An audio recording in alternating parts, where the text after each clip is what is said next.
The story I'm bringing you today is about an idea. It emerged in this city, London, 100 years ago. It's been refined by thousands of research studies, and today it's buzzing on social media platforms around the world. What's this idea that goes on spreading? It's about love. You may say, there are no new ideas about love. And I would say, this isn't romance, it's science. Attachment theory sees love as part of our evolutionary design, and the term attachment describes a particular kind of close bond between two people, the kind of connection that when they're together, they feel safe, and when they're apart, they may feel loss. I believe an understanding of attachment theory can make a profound difference to the way we love and to the way we allow others to love us. I hold this conviction from two sources: 25 years as a therapist helping people repair their early attachments, and 65 years as an individual making sense of my own attachment story. Today I would like to give you 3 takeaways about attachment, but first let's begin that story into the origins of the theory. Let me take you to the 1930s, to North London, to an elite professional group, the Institute of Psychoanalysis. There's a new member in the group, John Bowlby, but he's not fitting in. His mind is too scientific to win friends here, yet within a few decades, his ideas will be known and studied in universities around the world. And in the 21st century, they're popping up in our news feeds, influencing how we raise our children and work on our relationships. Bowlby believed all behaviour makes sense in context. It's a belief that can inspire curiosity and respect for our own behaviour and for the behaviour of those around us, and it inspired Bowlby to make sense of the parent-child bond.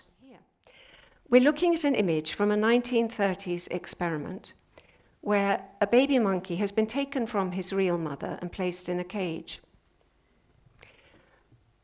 There are 2 options in the cage: a wire mother who can provide milk, and a cloth mother who has no milk, but whose softness provides a crumb of comfort. The experiment showed that the monkeys chose the cloth mother every time, and they only reach for the wire mother when they really need to feed. Bowlby studied these experiments, and he noticed that young creatures attach to their caregiver. They attach to the one who provides safety and comfort. And he stressed that this attachment to a supportive other is not just for babies. We all need someone to whom we can turn, whose presence soothes us when we're troubled. Bowlby saw evolution at work. This bonding behaviour is so deeply embedded in us because it supports survival of the species. His team noticed that human infants, like the baby monkeys, adapt their behaviour to get the best care in their given situation. So let's imagine 2 different homes and see how the babies there are coping. If my mum only rouses from her depression when I make her hue and cry, then that's what I'll learn to do. In the next door house, the baby is an equally quick learner, but his mum has a different character. She's not comfortable with feelings, so this little boy will adopt a different strategy. To get the best care from his mum, he'll learn to keep his feelings under wraps. Attachment researchers would say that the first child who amplifies feelings is developing an anxious attachment strategy, and the second child who minimizes is more avoidant. Now, at this point, those of you who are parents might be thinking, what hope for us, we're doing our best. And perhaps just as adults, you might be thinking, what if our own parents had emotional struggles when we were young? But I don't want to give you the feeling that these 2 children are going to have terrible lives. They're not. They're normal kids, and many of us are a bit like one of these. But if they're going to have fulfilling relationships, then they will need to unlearn some of that early training. But now back to our story. We've reached the 1950s, and attachment theory is coming into conflict with the establishment. You may not know that hospitals did not always allow parents to stay alongside their children on the wards. In the austere regime of 50s Britain, visiting was kept to 1 hour a week on a Sunday. Staff were so convinced of the rightness of this, they allowed one of Bowlby's collaborators to film a 2-year-old as she was admitted to hospital. Picture her, alone, with no parent by her side. The subsequent black and white footage was so poignant, it allowed campaigners to achieve a complete change in the rules. But the campaign was still a struggle because we find change difficult and we find it hardest when we feel insecure. And that leads to the next slide. Safety enables learning. When we feel secure and confident, we're free to learn and explore. When we feel threatened, learning goes out the window. Let's imagine a young girl in the park playing and exploring like the two boys. A huge dog comes along and scares her. What happens next? She runs for her parents. Fear has switched on her primitive brain. And in attachment terms, this secure child is seeking her parents because the closeness with her parents will literally change her body chemistry. And then she can return to her games. And these pathways between anxiety and reassurance exist in us as adults too. If we trust our attachment person, the soothing can be quite easy. A touch, a text, a look. And when we feel safe again, our brains can return to full functioning.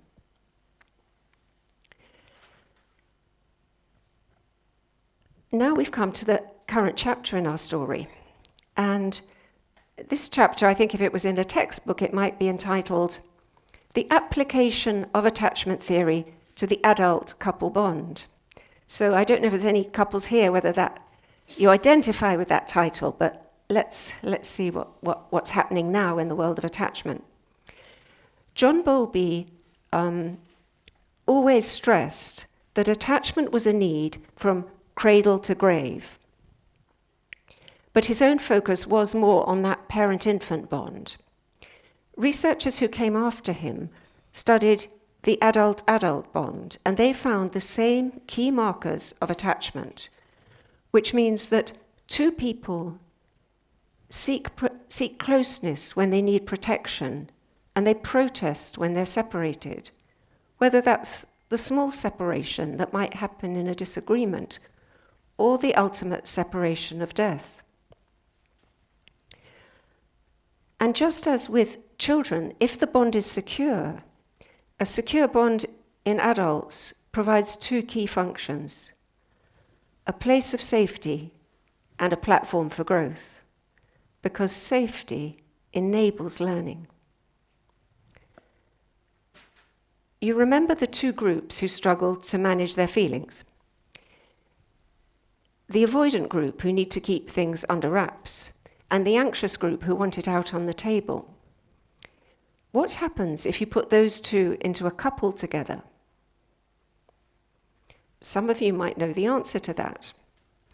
But another psychologist, Susan Johnson, has studied this in detail. And she's noticed how these two characters trigger each other. And in fact, they get into a very unhappy dance, a kind of loop where they're stuck. By describing the more anxious partner as a pursuer and the more avoidant as a withdrawer, she has created a new map. And the map shows us what's been hidden. And the thing that's been hidden behind the embittered exchanges are the precious, vulnerable feelings that connect two people. Once couples can read their own map, they can see that their partner's behaviour makes sense in context. And when the blaming stops, learning can begin, because safety enables learning. And by the way, this is equally good news for single people, because coming to terms with our attachment patterns is a great preparation for all close relationships. And for those of us who are parents, whether our children are still young or fully grown, this understanding can deepen connection, and if repair is needed, it can help with that too. But most of us know that it's one thing to understand a pattern and another thing to shift it. And that takes us to our final takeaway. Slow down for the bump, slow down for safety and learning. Some of the biggest bumps and triggers we meet in our lives come from our own attachment losses and longings. It could be bereavement, betrayal, rejection. Some of the most common triggers come from within us. It could be a mean, self-critical voice that puts us down. How can we help ourselves weather these bumps when our attachment person is not available? Learning to pay mindful attention to the self is a great help with difficult feelings. When we're triggered, our breathing and heart rate speed up. That's the adrenaline. If we can learn to slow those down, we create a window where we can look with curiosity and respect on our troubled feelings. And that will give us a chance to interrupt the fight-flight mechanism before it sends us into attack or retreat. So that's our final takeaway. But let's recap on the 3 with the last slide. All behaviour makes sense in context. Safety enables learning, and slowing down can create that safety. So let's learn to use a slow out-breath to soothe our heart rate. As our reactions soften, our curiosity can grow. Curiosity brings openness to the other. Openness brings vulnerability. And vulnerability is the heartbeat of all intimate relationships. And this is why attachment theory is the science of love. Thank you.